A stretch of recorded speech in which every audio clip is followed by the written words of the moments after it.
반갑습니다. 와서 보니까 새 집이네요.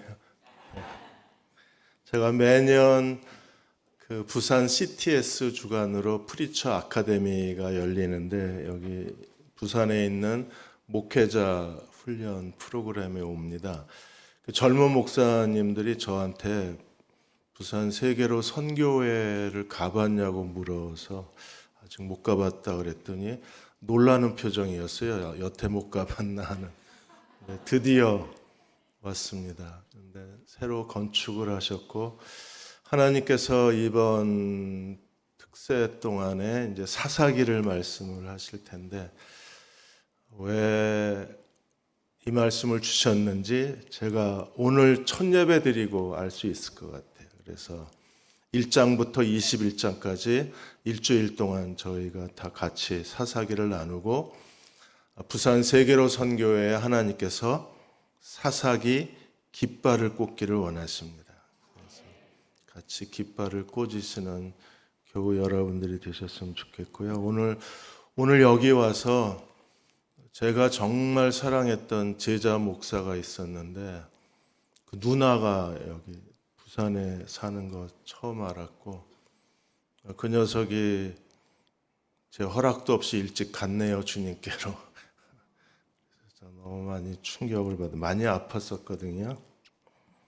누나가 오늘 그 딸하고 같이 여기 와서 예배를 지금 드리고 있는데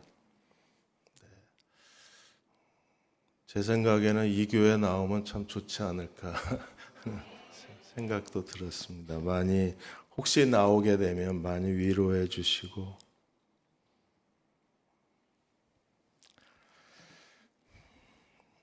다음 주일이면 이제 추수감사 예배를 드리시게 됩니다. 그리스도인에게 감사는 아주 중요한 영성입니다. 철학자 키에르케고르도 말하기를 감사하는 마음은 가장 중요한 미덕이고 모든 미덕의 어머니와 같다고 했습니다. 목사여 사회 개혁가였던 헨리 비처도 교만과 겸손과 감사를 이렇게 말했습니다. 교만한 마음에서는 절대로 감사가 자랄 수 없고 겸손한 마음에서만 감사가 자랄 수 있다고 했습니다. 그 사람의 감사를 보면 그 사람이 교만한 사람인지 겸손한 사람인지 알 수 있다는 거예요. 이렇게 추수감사절이 되면 저희는 개인의 영성의 윤리로 감사에 대한 이야기를 듣게 되고 또 감사하는 사람이 되겠다는 결단을 내리게 됩니다. 근데 저는 이번 감사절 특세 동안에는 우리가 좀 더 눈을 들어서 더 넓은 의미에서의 감사를 하나님께 드리고 싶습니다. 그 감사를 우리가 구속사적 감사라고 합니다. 왜냐하면 시편 136편에 이미 시편 기자는 구속사적 감사를 하나님께 드렸어요. 개인의 감사가 아니라 일상생활에서의 나만의 감사가 아니라 하나님께서 이 땅에 행하고 계신 하나님의 구속사적 감사를 하나님께 드렸어요. 시편 136편 4절에 홀로 큰 기이한 일들을 행하시는 이에게 감사하라 그 인자하심이 영원함이로다. 시편 기자는 누구에게 감사하고 있어요? 홀로 큰 이적을 행하고 계시는 하나님의 통치에 대해서. 5절에서는 지혜로 하늘을 지으신 이에게 감사하라 그 인자하심이 영원함이로다. 천지를 창조하신 하나님. 21절에 그들의 땅을 기업으로 주신 하나님께 감사하라. 이스라엘 백성에게 가나안 땅을 기업으로 주신 그 하나님을 감사하고 있어요. 개인의 감사의 차원이 아니라 하나님의 구속사적 감사의 차원을 하나님께 드렸습니다. 하나님 오늘도 우리가 사는 이 세상에서 우리는 어젯밤 광안리의 불꽃 축제를 보고 그리고 오늘 비가 오나 안 오나 이런 일상적인 계획을 세우고 또 고민을 하고 있는 이 동안에도 하나님은 지금 전 세계에서 쉬지 않고 일하시며 하나님의 구속사를 성취하고 계신 하나님이십니다. 그 구속사의 감사를 만드는 하나님의 사람들이 지금 이 시대에 필요한 거예요. 말라기 1장 11절에 만군의 여호와가 이르노라 해 뜨는 곳에서부터 세상이 시작되는 곳에서 해지는 곳까지 세상이 끝나는 곳까지 오직 이방 민족 중에서 내 이름이 크게 될 것이라. 각처에서 내 이름을 위하여 분향하며 깨끗한 제물을 드리리니 이는 내 이름이 이방 민족 중에서 크게 될 것이라.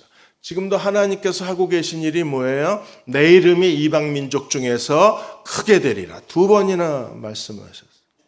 복음이 땅끝까지 증거되고 우리가 땅끝까지 그리스도의 증인으로 살고 그리고 천국 복음이 모든 민족에게 전파될 때 이 약속이 이루어지게 될 것입니다. 하나님의 이름이 모든 이방 민족 중에서 크게 될 그날을 바라봅니다.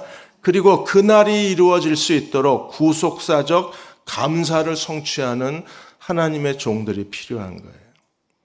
오늘의 교회는 예수 그리스도의 지상명령에 대해서 어떤 삶을 살고 있나요? 세계선교 통계 올해 1월 보고서에 의하면 세계 인구가 올 1월에 80억 4,531만 명이 됐어요. 작년 11월에 80억을 넘었어요. 기독교인은 얼마나 됩니까? 약 32.3%, 26억 438만 명이 기독교인입니다. 예수께서 십자가에 죽으시고 부활하시고 승천하신 이후에 사도행전 2장에 오순절 성령 강림절날 신약교회가 태어나고 너희는 모든 민족을 제자로 삼으라는 그리스도의 지상명령이 주어졌는데도 불구하고 아직까지도 기독교인은 32.3%밖에 되지 않습니다. 무슬림은 20억 735만 명입니다. 퓨 리서치 보고에 의하면 지금 기독교가 무슬림을 앞서고 있지만 이 속도대로 간다 그러면 2070년에 무슬림과 기독교가 동일한 비율이 되고 2100년이면 무슬림이 기독교를 앞설 것으로 전망을 했습니다. 미국의 오픈 도어즈의 보고서에 의하면 2022년에 아프리카 나이지리아가 지금 가장 이슬람의 그 극단주의자들에 의해서 가장 많은 기독교인이 피를 흘리고 교회가 회파되고 그리고 그리스도인들이 큰 고통을 당하는 땅이 나이지리아입니다. 2시간에 한 명의 기독교인이 살해되는 것으로 보고가 되었습니다. 한 달이면 약 372명, 1년이면 나이지리아에서만 5천 명의 기독교인들이 참혹한 죽음을 당하고 있습니다. 이러한 상황 속에서 하나님은 오늘 사사의 영성을 가진 그리스도의 제자를 찾습니다. 지금 이 시대에 하나님의 복음이 땅끝까지 전파되기 위해서 이 무겁게 내려앉은 기독교의 이 둔감함, 기독교의 이 무력함, 기독교의 이 나태함의 벽을 뚫고 복음을 땅끝까지 전하는 교회, 복음을 땅끝까지 전하는 하나님의 사람들, 그들은 이 시대에 사사의 영성을 가진 사람들입니다. 왜 사사의 영성을 가져야 되는가? 지도를 보여드리겠습니다. 사사들의 지도를 보면 이스라엘 12지파마다 한 명의 사사가 있어요. 그래서 12지파, 12사사 이야기가 사사기입니다. 12지파마다 12사사가 있었다는 것은 모든 지파마다 하나님의 사사를 통해서 이스라엘을 통치하셨다는 걸 의미해요. 그러므로 12지파에 12사사가 있었다면 각 시대마다 하나님의 구속사의 시대마다 하나님의 통치를 가져올 사사의 리더, 사사의 영성이 필요하다는 얘기예요. 또 하나, 사사기에 나와 있는 사사들의 통치 기간을 전부 합치면 410년이 됩니다. 이게 지금 문제가 됐어요. 열왕기상 6장 1절에 솔로몬이 성전을 지었을 때를 이렇게 기록합니다. 이스라엘 자손이 애굽 땅에 나온 지 480년. 근데 사사 시대가 410년. 그러면 사무엘 통치 기간, 사울의 통치 기간, 다윗의 통치 기간이 70년에 끝나야 돼요. 문제가 있다. 그러면 왜 이런 410년이라는 기록이 나왔을까? 그래서 성경학자들이 두 가지 해석을 내놨습니다. 하나는 20년 통치, 40년 통치, 80년 통치를 실제 숫자로 계산하는 게 아니라 아주 충분한 하나님의 은혜의 시대가 길었다, 평화가 길었다라는 라고 상징적인 의미로 해석하는 방법이 있고, 또 하나가 사사들의 각 지파의 사사들의 통치가 순서대로 간 게 아니라 각 지파마다 사사의 통치가 겹쳤다고 보는 거예요. 대부분의 학자들은 사사 시대가 겹쳤을 것으로 추정을 합니다. 하나님께서 사사를 통해서 이스라엘을 통치하신 기간이 대략 학자마다 조금 다르긴 합니다. 350년 정도 봐요. 여러분, 350년이면 구약 시대에 350년이면 굉장히 큰 덩어리입니다. 우리가 구약 시대를 어떻게 나눕니까? 왕이 없는 시대, 사사 시대, 왕이 있는 시대, 사무엘을 통해서 사울 왕이 세워지고 사울, 다윗, 솔로몬 통일 왕국 시대를 거쳐서 북이스라엘, 남유다 분열 왕국 시대로 가잖아요. 그게 대략 한 500년. 그리고 BC 722년에 아시리아에게 북이스라엘이 멸망을 하고 BC 586년에 남유다가 바벨론의 포로로 끌려가면서 예루살렘 성전이 불타버립니다. 그리고 나서 그들이 다시 귀환해서 메시아가 오실 때까지 신구약 중간사 400년 침묵기간. 그래서 크게 왕이 없는 시대, 사사시대, 왕이 있는 시대, 그리고 바벨론 포로 이후에 메시아 때까지 다시 왕이 없는 시대. 그러므로 사사기를 우리가 주목해야 되는 이유는 사사시대에 왕이 없는 시대에 하나님께서 어떻게 이스라엘을 통치하셨는가를 신학적으로 성경적으로 우리가 이해해야 돼요. 왕이 없는 시대, 인간 왕이 세움받은 시대. 그러면 인간 왕이 세움받을 때 하나님 뭐라고 그러셨어요? 사무엘상 9장에 보시면 저희가 너를 버리는 게 아니라 나를 버렸다 그랬어요. 그러니까 사사시대는 하나님이 통치하신 시대. 사사시대를 배워야 될 아주 중요한 이유가 사사시대를 통해서 하나님이 일하시기 때문에 그렇습니다. 실제로 왕도 사사였어요. 재판관이었어요. 사사를 우리가 쇼페팀, 재판관이라고 합니다. 그래서 영어 성경에 사사기를 저지스라고 되어 있어요. 재판관, 그리고 지도자, 이렇게 표현이 되어 있습니다. 솔로몬이 하나님 앞에 기도했을 때 솔로몬이 이렇게 기도했습니다. 듣는 마음을 종에게 주셔 주의 백성을 재판하여 선악을 분발하게 해요. 왕의 가장 중요한 기능 중 하나가 뭐예요? 재판관, 쇼페팀. 그러니까 사사도 또 다른 하나님이 왕이신 시대에 하나님의 통치의 대행자, 왕이신 하나님의 통치의 대행자, 대리인이 사사라는 걸 알 수 있어요. 자, 우리는 1장 1절에서 3장 6절까지가 사사기 서론입니다. 이스라엘 백성은 왜 망했습니까? 이스라엘이 왜 망했어요? 우상 숭배하다 망했어요. 우상 숭배의 역사를 가진 민족이 이스라엘 백성입니다. 그래서 북이스라엘은 BC 722년에 아수르에게 멸망을 당했는데 솔로몬 이후에 나라가 남북으로 갈리워져서 북이스라엘은 여로보암 때부터 마지막 왕이 호세아인데 19명의 왕이 북이스라엘을 이끌었고 그 기간이 대략 한 200, 학자마다 연수가 좀 다릅니다. 209년이라고 말하는 학자도 있고 250년이라고 말하는 학자도 있어요. 그런데 중요한 것은 19명의 북이스라엘 왕이 전부 우상숭배자입니다. 하나님이 더 이상 그 거룩한 가나안 땅에 우상숭배자가 그 거룩한 땅에 살 수는 없어요. 그래서 북이스라엘이 아시리아에게 끌려가서 호남 민족이 되어버립니다. 남유다도 솔로몬 이후에 르호보암이 남유다를 이끌었는데 르호보암부터 마지막 왕 시드기야까지 남유다가 344년 또는 390년 그렇게 얘기합니다. 344년 동안 20명의 왕이 유다를 통치했는데 그중에 다윗의 길로 행한 왕은 몇 명이에요? 20명 중에 4명. 20명 중에 겨우 4명. 아사, 여호사밧, 히스기야, 요시야. 4명의 왕만 다윗의 길로 행했어요. 나머지 왕들은요, 전부 우상 숭배자입니다. 그래서 하나님께서 우상 숭배자는 그 더러운 백성은 거룩한 하나님의 약속의 땅에서 살 자격이 없어요. 그래서 통째로 하나님께서 어디로 옮기셨습니까? 우상 숭배의 나라 바벨론으로 옮겨버리죠.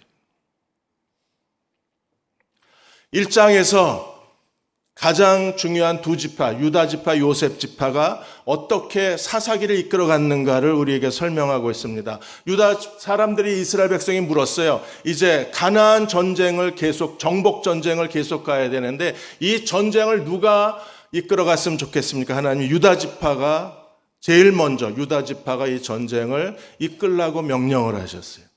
유다 지파가 하나님이 유다 지파 네가 이 가나안 정복 전쟁을 이제부터 가나안 정복 전쟁의 리더는 너다라고 말했으면 유다 지파가 제일 먼저 해야 될 일이 뭐예요? 이스라엘 12지파를 군대를 다 동원해서 그래서 여호수아가 그랬던 것처럼 이스라엘 각 지파가 지파 전쟁을 했던 것처럼 또다시 가나안 정복 거룩한 정복 전쟁이 유다의 리더십으로 전개되어져 가야 되는데 유다는요 리더십을 발휘하지 못합니다.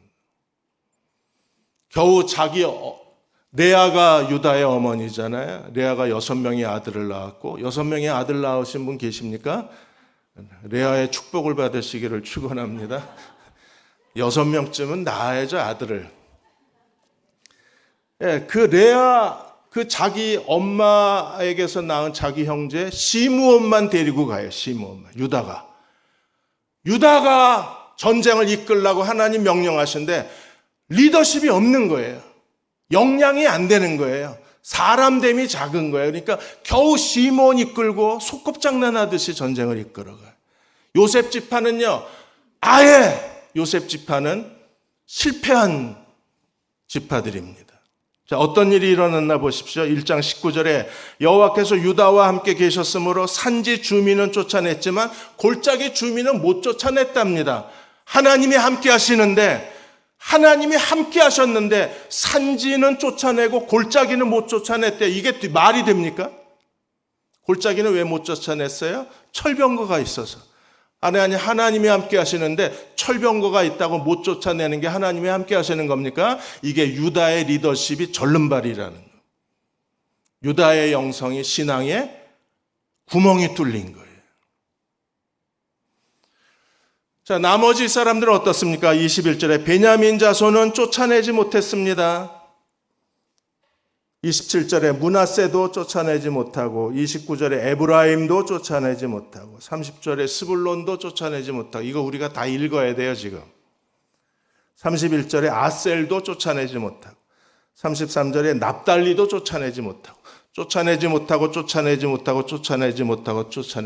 구약신학자 매튜스가 그들이 쫓아내지 못함으로 가나안 족속과 같이 살게 되고 같이 살게 됨으로 이스라엘이 우상 숭배의 죄에 빠진 거예요. 결국 이스라엘이 하나님이 그들을 거룩한 백성으로 출애굽시키시고 가나안 땅을 언약의 땅으로 주셨음에도 불구하고 우상 숭배로 멸망한 가장 크고 가장 중요하고 가장 핵심적인 원인이 무엇입니까? 쫓아내지 못한 거예요. 쫓아내지 않고 같이 살기로 했어요. 쫓아내지 않고 그냥 같이 사는 게 좋다고 그들을 받아들였습니다. 그로 인하여 그들은 결국에 가나안 우상 숭배의 죄에 빠져서 하나님께 버림받는 민족이 되어버리고 말입니다.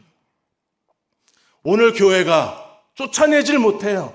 쫓아내지 못한 채 교회의 세속화가 덮쳐버렸습니다. 세상의 죄가 교회를 삼켜버렸습니다. 그로 인해서 지금 어떤 일이 벌어지고 있어요? 수십 년째, 60년째 영국과 스코틀랜드 교회는 지금 계속 숫자가 줄어들어가고 있습니다. 스코틀랜드 같은 경우에는 22년 동안에 교인이 반토막이 나버렸어요. 이런 현상을 탈교회화 현상이라 사람들이 서둘러 교회를 떠나요. 너도 나도 교회를 떠나요. 저는 남침내 교단에 속해 있습니다. 침례교 목사인데 미국의 최대 교단이 남침내 교단입니다. 작년 22년 한 해 동안에 남침내 교단에서 무려 45만 명이 교회를 떠났습니다. 남침내 교단 5명 중 1명이 22년 한 해 동안 교회를 떠난 거예요. 한국 교회도 지금 젊은 세대가 빠르게 교회를 떠나고 있습니다.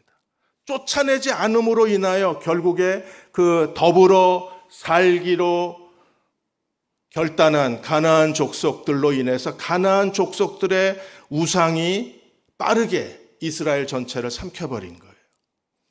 하나님께서 이스라엘의 심판을 선언하셨어요. 2장 1절에서 5절까지 복임의 통곡 소리가 들립니다. 하나님께서 여호와의 사자가 말라크 야훼라는 말이 구약 성경에 58에 나와요. 말라크 야훼, 여호와의 사자가 이스라엘 백성에게 오셔서 심판을 선언합니다. 그들의 쫓아내지 아니함으로 우상 숭배로 어떤 비극적인 역사가 전개되어져 갈 것인가를 여호와의 사자가 심판을 선포하는 거예요. 1절에 여호와의 사자가 길갈에서부터 올라왔습니다. 애굽에서 출애굽시키신 하나님, 그리고 맹세한 땅으로 인도하신 하나님, 출애굽과 가나안 정복, 그리고 하나님은 지금도 시내산 언약을 기억하고 계신 하나님이십니다. 그런데 이스라엘은 어땠어요? 2절에 너희는 이 땅 주민과 언약을 맺지 말며 그들의 제단을 헐라하였거늘 하나님의 목소리를 그들은 의도적으로 거부를 했습니다. 그리고 가나안 우상 숭배에 빠졌어요. 그러자 하나님이 어떻게 하셨어요? 3절에 너희 앞에 쫓아내지 아니하리니 그들이 너희 옆구리에 가시가 되고 그들의 신들이 너희에게 올무가 되리라. 옆구리에 가시 너희의 올무가 되리라. 그래서 이스라엘 역사 내내 지금 출애굽 때부터 출애굽하자마자 시내산에서 송아지 아피스 신을 만들었던 사람들이 이스라엘이잖아요. 출애굽 때부터 결국에 그리스도가 다시 오시는 그 시기까지 이스라엘은 가나안 이 신들이 우상들이 그들의 옆구리에 가시가 되고 그리고 그들의 올무가 함정이 되어버리고 말았죠. 왜 이런 일이 벌어졌습니까? 이제 그들은 이스라엘 백성들이 하나님 앞에 이 여호와의 사자의 말을 듣고 통곡을 했어요. 거기를 복임의 통곡이라 합니다. 복임이라는 말이 통곡했다는 말이에요. 지명하고 이스라엘의 영적 상태가 너무 잘 어울리는 거예요. 그들이 왜 통곡했어요? 빠져나갈 수가 없는 거예요, 지금. 이제 안 되는 걸 알아요. 그런데 벗어날 수가 없어요. 그들은 완전한 절망입니다. 뭔가 꿈틀거리고 여기서 벗어나고 한 걸음만 밖에 내딛고 철조망을 넘어가고 싶고 땅굴이라도 파서 이 지긋지긋한 더러운 땅에서 그들이 벗어나고 싶지만 벗어날 길이 없어요. 너무나 그들이 크게 절망했기 때문에 백성들이 할 수 있는 일이 통곡하는 것밖에 없었어요. 여러분, 통곡하는 그 백성들의 울음소리가 귀에 들리십니까? 지금도 우리 주변에 얼마나 많은 사람들이 하루하루 사는 게 너무 힘들고 지치고 지겨워서 통곡하고 있는지 그 울음소리가 들리십니다. 왜 절망했어요? 왜 통곡만 하고 있습니까? 왜 벗어날 수가 없어요? 그 결정적인 이유가 무엇입니까? 영적 리더가 없습니다. 2장 6절에서 10절까지 이게 이스라엘의 하나님의 통치, 하나님이 우리 이스라엘의 왕이 되시고 하나님이 오늘 우리의 왕으로 통치하고 계심을 믿으십니까? 하나님의 그 통치의 심장 소리가 어디서 들려요? 리더를 통해서 들리는 거예요. 자, 2장 7절에 백성이 여호수아가 사는 날 동안과 모니터 볼륨 조금만 더. 제가 슬슬 기운이 빠지면 이제 귀가 안 들려요. 7절은 중요하니까 같이 한번 읽어봅시다. 백성이 여호수아가 사는 날 동안과 여호수아 뒤에 생존한 장로들 그 여호와께서 이스라엘 위하여 행하신 모든 일을 큰 일을 본 자들의 사는 날 동안에 여호와를 언제요? 사는 날 동안. 누가? 여호수아가 사는 날 동안.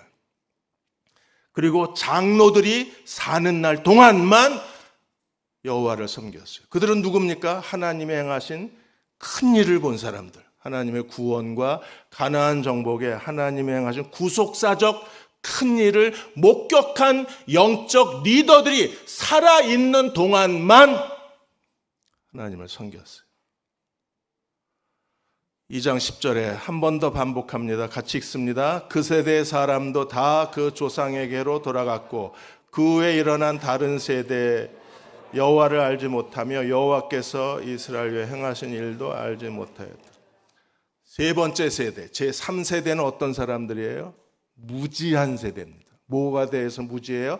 하나님의 행하신 일을 알지 못하고 하나님도 알지를 못합니다.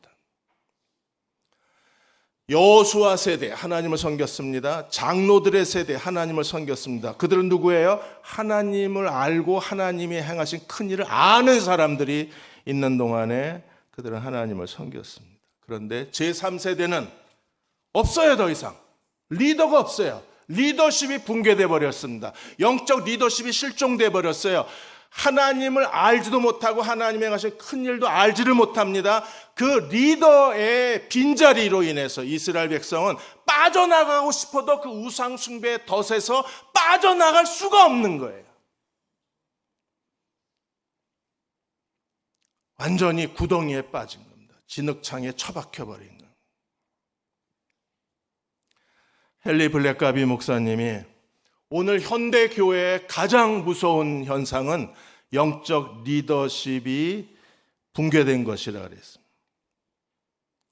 아무리 프로그램을 개발을 하고 수련회를 열고 제자 훈련을 계속 강화하고 소프트웨어를 개발해도 그래도 영적 리더의 빈자리를 메꿀 수는 없다 그랬어요. 마태복음 24장에서 예수님이 마지막 때의 현상 중에 제일 먼저 강조하신 거, 제일 크게 강조하시고 제일 힘있게 강조하신 게 뭐예요? 마지막 때에는 무슨 일이 일어나요? 거짓 선지자가 교회를 덮친다 그러셨어요. 마귀도 리더를 통해서 하나님 나라를 손상시키는 거예요. 하나님의 왕의 거룩한 하나님의 킹십, 왕의 통치도 영적 리더들을 통해서 성취가 되는 거예요. 리더가 없다는 사실은요, 결국 현대교회가 당면한 가장 큰 도전 중에 하나가 될 것이라고 했습니다. 조지 바나도 결국 현대교회는 강력한 영적 리더십이 없어서 죽어가고 있다. 교회 리더들의 부도덕성과 비윤리적인 행위, 사역자의 탈진, 그리고 더 이상 존중받지 못하는 사역자들이 하나님의 세대를 이끌어갈 수는 없다 그랬어요. 나는 신이다 그 다큐를 통해서 우리가 얼마나 충격을 받았어요. 그 충격 중에 제일 무서운 충격이 무엇입니까? JMS에 대한 그 맹목적인 충성. 목사로서 사실 부러웠습니다. 이야, 저렇게 생겨가지고 저렇게 인정을 받는데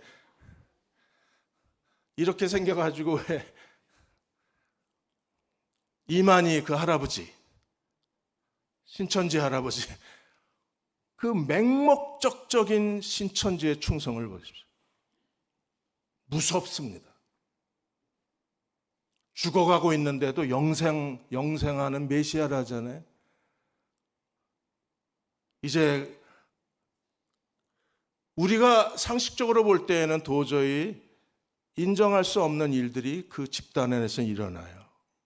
뭘 통해서 일하는 겁니까? 강력한 리더십이 있는. 근데 교회 안에는 이 교회 시대를 이끌어갈 수 있는 강력한 리더십이 더 이상 보이질 않는 것. 하나님께서 유동근 목사님과 부산 세계로 선교회 하나님께서 리더십을 부어주셔서 새로운 하나님의 사사 시대를 이끌어가는 그런 세계로 교회가 되게 해주시기를 주의 이름으로 축원합니다. 리더가 없어요. 그래서 하나님이 어떤 일을 하셨습니까? 오늘 2장 11절에서 19절까지 사사를 통한 통치 방식을 하나님이 세우신, 그래서 사사 통치가 나온 거예요. 이런 역사적 배경, 이런 신학적 배경 때문에. 그래서 하나님께서, 하나님이 이스라엘 백성 더 이상 여호수아도 없고 장로도 없고 하나님을 알지 못하는 제3세대의 이 이스라엘 백성들을 위해서 하나님이 하나님의 통치를 이루기 위해서 선택하신 게 사사들을 통한 통치입니다. 그래 2장 11절부터 19절까지 사사기 사이클이 나와요. 사사기 사이클의 제일 먼저가 무엇입니까? 우상숭배. 그 다음엔 우상숭배 뒤에는 뭐가 따라와요? 심판. 심판이 오면 이스라엘이 회개합니다. 회개하면 하나님이 누구를 보내세요? 구원자를 보내십니다. 그리고 구원자가 살아있는 동안에는 이스라엘이 하나님을 섬깁니다. 사사가 죽으면 다시 우상숭배가 시작돼서 이게 7번 돌아요. 이스라엘도 참 대단한 민족입니다. 똑같은 죄가 계속 7번 돌아가는데 죄가 점점 더 커져요. 그리고 점점 더 완악스러워져요, 죄가. 그리고 죄의 소나기가 점점 더 강해집니다. 사이클이 돌아가면서. 자, 이 사이클이 정말 이루어지는지 보겠습니다. 11절에서 13절까지가 우상숭배입니다. 11절에 여호와의 목전에 악을 행했습니다. 악의 실체가 뭐예요? 바알숭배. 제2대니 구약신학자는 바알이야말로 이스라엘을 오랫동안 끈질기게 가장 길게 하나님의 이름을 더럽히고 이스라엘 백성들의 우상숭배에 빠지게 만들었던 가장 그 위협이 바알숭배라 그래요. 자, 12절에 바알 섬기고 12절에 하나님을 버리고 다른 신들을 섬겼습니다. 그리고 13절에 그들이 여호와를 버리고 바알과 아스타롯. 아스타롯은 바알의 부인의 이름입니다. 바알의 부인이 몇 명 있어요. 아세라도 있고 아스타롯도 있고. 부인이 많다 그러는데 별 반응이 없으시네. 그래? 그럴 줄 알았네. 여호와를 버리고 악을 행했다. 바알을 행했다. 버리고 바알과 아스타를 섬겼다. 버리고 가나안 신들을 섬겼다. 이게 첫 번째 사사기 사이클의 우상숭배의 현장입니다. 두 번째 심판. 그러면 하나님이 뭘 하셔서 이제 심판하시죠. 14절에 하나님이 진노하셔서 노략하는 자의 손, 그리고 대적자의 손, 노략자의 손, 대적하는 자의 손에 하나님이 팔아 넘기시고 그리고 진노를 당하게 하셨어요. 하나님이 얼마나 끈질긴가 보십시오. 15절에 어디로 가든지 여호와의 손이 그들에게, 14절에서는 노략하는 자의 손, 대적자의 손이었는데 15절에서는 바뀝니다. 노략하는 자의 손, 대적하는 자의 손이 뭘로 바뀌어요? 여호와의 손. 하나님이 어떻게 하십니까? 재앙을 내리시는데 어디로 가든지 끝까지 화장실까지 따라오셔서 지하실까지 따라오셔서 지하 4층 주차장 구석진데까지 따라오셔서 하나님 뭐라 하신다고요? 재앙을 쏟으시겠다. 우상숭배에 대한 하나님의 심판입니다. 그들의 괴로움이 커지게 하셨어요. 그리고 그들이 회개했을 때 하나님이 어떻게 하십니까? 16절에서 19절까지 이제 사사, 구원자에 대한 이야기가 나와요. 16절에 하나님 사사를 통해서 구원하셔서 17절에 그런데 사사를 통한 구원에 한계가 있어요. 치명적인 약점이 있습니다. 사사가 살아있는 동안만 그들이 하나님을 섬기지 사사가 죽으면 끝난다는 거예요. 정말이요. 그래서 18절에 여호와께서 사사들을 세우실 때 같이 한번 읽겠습니다. 여호와께서 그들을 위하여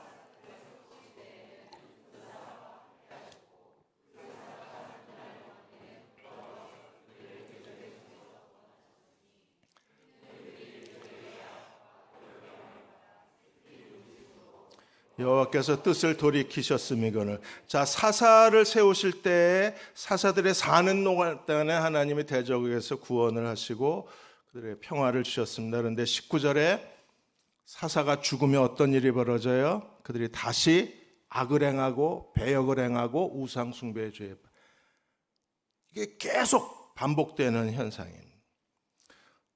제가 하나님이면 그냥 어느 날 천군 천사를 다 가나안 땅에 보내서 야, 다 죽여.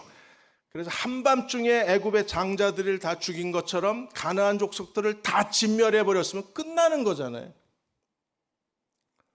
근데 하나님께서 왜 지긋지긋하게 이 사사기 사이클이 계속 돌아가게 하나님이 하신 이유가 어디에 있을까요?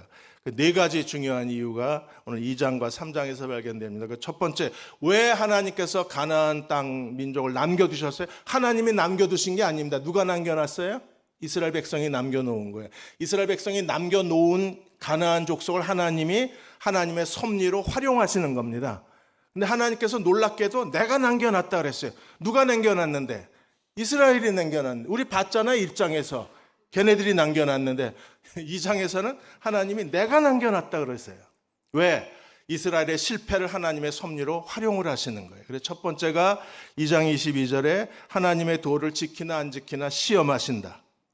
그리고 두 번째가 이스라엘 백성이 전쟁을 알지, 3장 2절에 전쟁을 알지 못하는 사람들로 하여금 전쟁을 가리키신다. 이게 굉장히 중요합니다. 왜요? 이스라엘 백성은 결국 선택해야 돼요. 가나안 전쟁을 통해서 가나안 땅을 정복한 하나님 언약 백성이 될 건지, 아니면 전쟁을 포기하고 가나안 족속과 더불어 살며 우상 숭배 민족으로 남을 건지 선택해야 돼요. 전쟁은 계속되어져야 돼요. 우리 시대에도 하나님의 거룩한 전쟁은 계속되어져야 합니다. 우리는 땅끝까지 예수 그리스도의 복음의 증인으로 살아야 되고, 우리는 천국 복음이 모든 민족에게 전파될 때까지 쉬지 않고 복음을 전하는 자로 이 시대를 살아가야만 합니다. 전쟁은 계속되어져야 돼요. 이스라엘이 전쟁을 통해서 가나안 땅을 정복한 민족이 되든지, 아니면 전쟁을 포기하고 가나안 백성과 더불어 살면서 우상 숭배의 민족이 되든지 결정해야 돼요. 우리도 오늘 결정해야 돼요. 그리고 네 번째가 3장에서 말씀하신 것처럼 그들이 3장 4절에서 6절까지 하나님을 사랑하는 백성인가 아닌가를 하나님께서 테스트하신다고 하셨습니다. 그래서 어려움이 있는 거예요.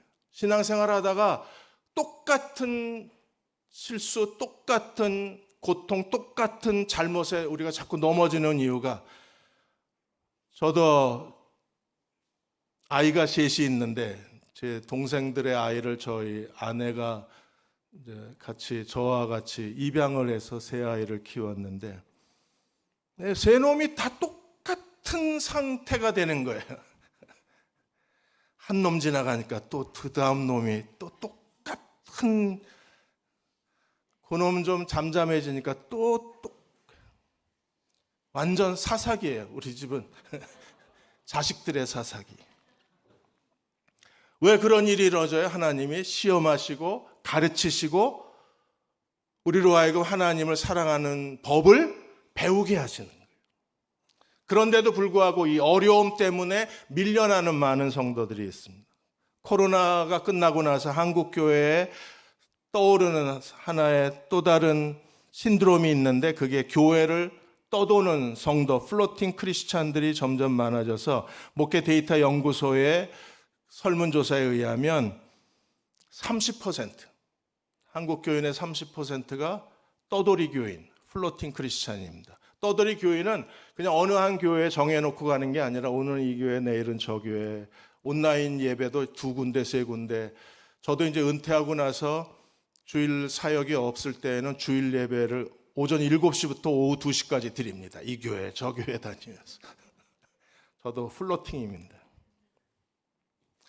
한국 목회자 협의회에서 갤럽에 의뢰해서 2022년도 2월부터 11월까지 10개월 동안에 만 19세 이상 성인 9,182명을 대상으로 해서 종교 설문조사했습니다. 그 결과 추정치입니다. 그리스도인의 숫자가 약 771만 명으로 추정을 해요.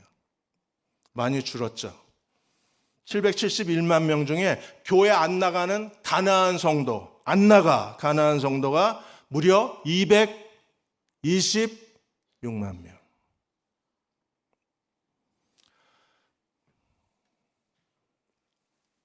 세계로 성교회가 너무나 아름다운 예배당을 우리에게 주셨습니다. 이제 문을 확 열어놓으십시오.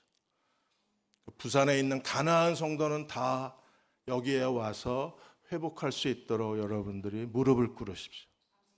누구나 와, 다 와. 여러분은 주차장 비워놓으시고 저기 밑에 주차하고 걸어오시고 가난한 성도들이 VIP로 1층에 주차하고 올라올 수 있게 표정이 굳어지시는군요. 자, 이렇게 해서 3명의 사사가 등장을 합니다. 그 3명의 사사를 구약신학자 스톤은 가장 모범적인, 교과서적인 이 사람이 사사다라고 말할 수 있는 사람이 온니엘, 에훗 그리고 삼갈 3사람이라 그래요. 이게 진짜 사사예요. 왜? 사사기 사이클이 정확하게 돌아가요. 그리고 완벽하게 하나님의 통치가 이루어집니다. 온니엘 같은 경우에 3장 7절에 이스라엘이 우상 숭배에 빠집니다.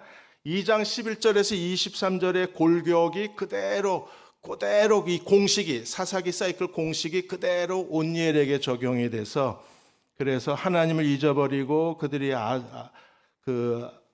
아스다롯을 섬겼습니다. 아세라를 섬겼습니다. 그러자 하나님이 심판하셔서 3장 8절에 하나님께서 누구에게 이스라엘 백성을 넘겨주셨어요? 굿산 리사다임에게 하나님이 넘겨주셨습니다. 굿산 리사다임의 이름의 뜻은 어둡고 2배로 사악한 그런 뜻입니다. 어두운 지도자입니다. 어둠의 지도자, 그리고 2배로 사악한 지도자가 굿산 리사다임. 하나님이 아예 멀리서 메소포타미아에서 끌고 오셨어요. 그리고 3장 9절에 18년 동안 고통을 당한 이스라엘 백성들이 하나님 앞에 무려 18년이 아니라 8년 동안, 에훗이 18년이죠. 8년 동안 고통을 당하고 그들이 하나님 앞에 회개했습니다.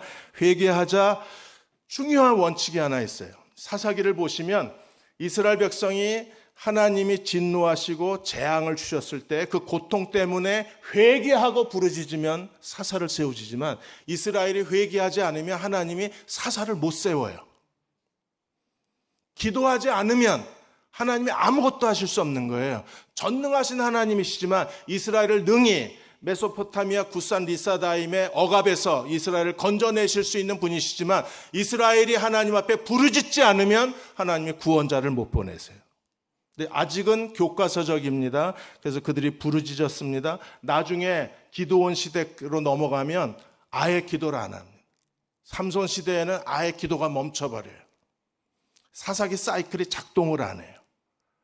그래서 하나님이 새로운 방법으로 사사들을 세우시는 거예요. 그들이 회개하자, 9절에 회개하자 10절과 11절에 하나님이 온니엘을 보내셔서 이스라엘을 구원하시고 온니엘이 살아있는 동안에 40년 동안 그 땅에 평화가 있었다고 했습니다. 온니엘은 어떤 사람입니까? 왜 첫 번째 사사가 될 수 있었어요? 사사 중에 진짜 사사. 사사가 무엇인가를 우리들에게 통째로 보여주는 산 모델. 이 사람이 사사다라고 하나님이 등장시킨 첫 번째 사사. 온니엘은 어떤 사람입니까? 도전적인 사람. 갈렙이 찾아낸 영웅. 갈렙이 헤브론을 정복하고 기랏세바를 정복하는 드비를 정복하는 자에게 내 딸 악사를 선물로 주겠다. 그러자 기랏세바를 정복하고 갈렙의 사위가 된 사람이 온니엘입니다.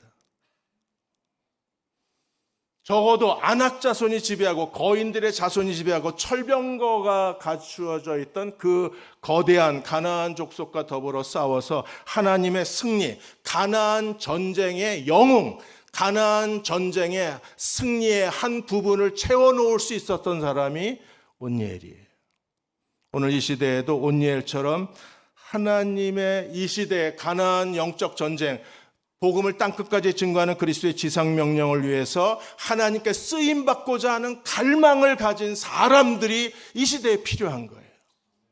그래서 이 온니엘 이야기가 사사기 1장 11절에서 15절에 나오고 여호수아 14장 15장에 나오고 오늘 본문에 또 나와요. 하나님이 그렇게 반복하신 이유가 정말 하나님이 원하시는 사람, 이 시대에 하나님의 구속사를 성취할 수 있는 사람, 하나님의 구속사에 감사를 만들어낼 수 있는 사람은 온니엘처럼 철저하게 받쳐진 사람입니다. 가나안 정복 전쟁에 승리를 가져올 수 있는 사람들이에요. 세계로 선교회가 64명의 선교사를 파송하고 동역하신다는 얘기를 들었습니다. 더 많은 선교사가 필요합니다. 지금 한국이 선교사가 2만 몇천 명을 파송했어요. 10년 뒤면 1만 몇 명이 전부 은퇴합니다. 그리고 지금 후임자가 없어요. 3040이 비어버렸어요. 2만 몇천 명의 선교사 가운데 30대 이하가 8%밖에 되지 않습니다. 20년이 지나면 65%의 선교사가 완전히 공동화 현상이 일어나는 거예요. 지금 선교에 불이 붙어야 하고 지금 선교사들이 헌신해야 돼요. 지금 이 시대에 온니엘의 영성을 기름 부음 받고 온니엘의 영성을 완전히 뒤집어 쓴, 그래서 하나님 나라에 대한 열정을 가진 젊은 세대가 일어나야만 됩니다. 그 거룩한 불길이 세계로 선교회로부터 시작되시기를 주의 이름으로 축원합니다. 에웃은 왼손잡이, 오른손 장애인입니다. 그런데 그는 하나님께서 암몬 족속에게 고통을 받는 이스라엘 백성들을 위해서 무려 18년 동안 억압을 받잖아요. 그래서 하나님이 에웃을 구원자로 세우신, 에웃은 어떤 사람입니까? 여러분 잘 아시는 것처럼 에웃은 어떤 사람이에요? 장애인입니다. 오른손 장애인. 베냐민 지파, 오른손의 아들들이라는 지파에서 오른손 장애인입니다. 인생의 가장 큰 결함을 가진 사람이에요. 가장 큰 무능을 가진 사람입니다. 이 세상에서 자기 인생을 살아가기 위해서 필요한 자격을 아무것도 가지지 못한 사람입니다. 그런데 이 에웃이 조공단의 대표단 중에 한 사람이었고, 그 모압왕 에글론에게 조공을 바치는 사절단이라는 이 기회, 오른손이 장애라는 기회, 오른손이 장애니까 에글론의 그 경비대가 오른쪽은 검색을 안 하고 어디만 검색을 해요? 왼쪽만 검색을 하는 거예요. 그러니까 오른쪽에 45cm의 칼을 숨겨놓고 에글론을 독대하고 에글론을 죽이고 나팔을 불고 마침내 이스라엘의 큰 승리를 가져왔습니다. 기회를 잡는. 에웃은 사사기 사이클이 돌아가는 데 있어서 아주 중요한 그 기회를 잡아서 이스라엘의 구원의 해방을 가져온, 해방자가 되고 구원자가 되도록 쓰임받은 사람이 에웃입니다. 지금 선교가 다 막혀 있으니까 방향이 바뀌었어요. 또 다른 기회를 찾기 위해서 지금 비즈니스 에즈 미션, 비즈니스맨으로 선교지에 들어가는 분들이 계십니다. 일부러 사업을 배우고 기술을 배우고 그리고 비즈니스로 뚫고 들어가요. 그런데 그보다 더 좋은 기회가 우리에게 왔어요. 지금은 전 세계가 다문화 민족 시대입니다. 한국도 200만, 300만이 있습니다. 이 다문화 민족들을 향한 선교를 내 집 앞 선교라고 합니다. 집 앞에 와 있는 사람들을 우리가 복음을 전하고 그들을 주님의 제자로 만들어서 다시 본국으로 보냈을 때 그 사람들이 그곳에 가서 선교사처럼 자기 가족과 친척과 이웃에게 복음을 전하게 하는 거예요. 기회를 보고 기회를 붙잡는 사람들. 미국의 심리학자이신 데이비드 시버리가 결국에 사람은 둘 중 하나라고 했어요. 모든 성공한 사람들은 기회를 잡은 사람이고 모든 실패하고 자기 인생을 자기가 원하는 대로 살지 못하는 사람들의 결정적 이유는 기회를 놓쳤기 때문이라 그래요. 에웃은 장애인이에요. 조공을 바치는 대표단 중에 한 사람입니다. 그 모든 걸 다 기회로 만들었어요. 조공 대표단도 기회, 오른손 장애도 기회. 그래서 1대1로 에글론을 만날 수 있는 기회를 얻을 수 있었던 것은 그가 장애인이었기 때문에. 삼갈은요, 정말 뛰어난 마이너 사사 중에 대표적인 사람이 삼갈입니다. 구약신학자 영거가 말하기를 삼갈은 온니엘처럼 에웃처럼 마이너 타입의 사사 중에 가장 이상적인 사사다. 왜? 그가 구원자였기 때문에. 그래서 삼갈은요, 31절에 삼갈이 소모는 막대기로 블레셋 사람 600명을 쳐 죽이고 이스라엘을 구원했어요. 그가 구원자였습니다. 소모는 막대기는 전쟁 도구가 아닙니다. 소모는 막대기는 농사용 도구예요. 삼갈은 농사 짓는 사람이었습니다. 그럼에도 불구하고 그가 농사를 짓는 데 사용했던 막대기를 들고 무려 600명의 블레셋을 죽이고 이스라엘을 구원한 사람이 됐어요. 삼갈은 오늘 이 시대에 하나님 나라에 대해서 무관심하고 무기력하고 나태한 이 시대에 정말 우리들에게 새로운 도전을 보여주는 사사가 삼갈입니다.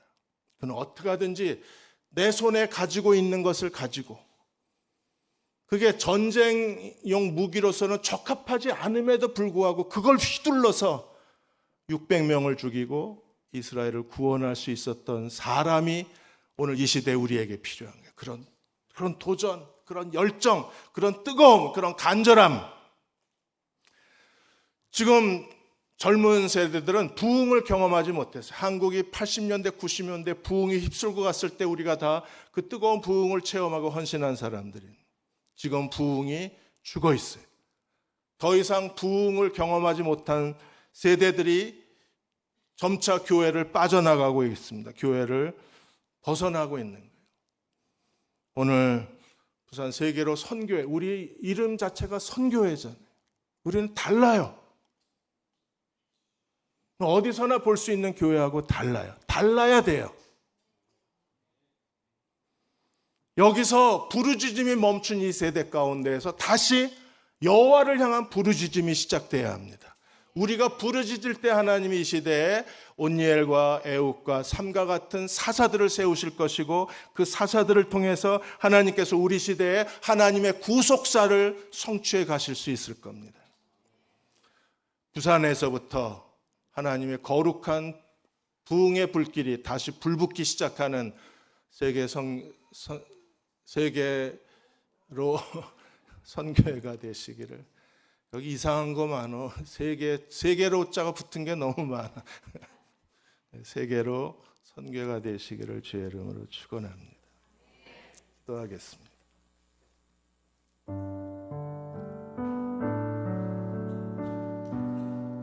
설교가 길어서 죄송합니다. 저는 정말 죄송한데 하나님은 너무나 갈급하십니다. 여러분 중에 뭐가 있나 봐요. 저는 잘 모르겠습니다. 유 목사님하고 교제한 지도 이제 몇 시간이 안 됐고, 제가 정말 사랑했던 제자 목사 누나를 여기서 또 만나게 되고, 제 마음이 설교 시작부터 많이 무거웠었는데 그럼에도 여러분에게 주시고자 하는 메시지가 있으신가 봐요. 사랑하는 여러분, 지금은 이렇게 습관처럼 교회 다닐 때가 아닙니다. 이제 멈추고 부르짖으셔야 돼요. 우리가 부르짖을 때 이 민족의 죄와 교회의 교만을 끌어안고 부르짖을 때 하나님은 새로운 일을 이루어 가실 수 있을 겁니다. 하나님, 우리 세계로 선교회가 그런 공동체가 되게 해주십시오. 여기서부터 거룩한 불이 붙기 시작하게 해주십시오. 여기서부터 하나님의 구원이 시작되게 해주십시오. 우리가 그렇게 쓰임받게 하여 주옵소서. 같이 통성으로 기도하겠습니다. 아버지 하나님,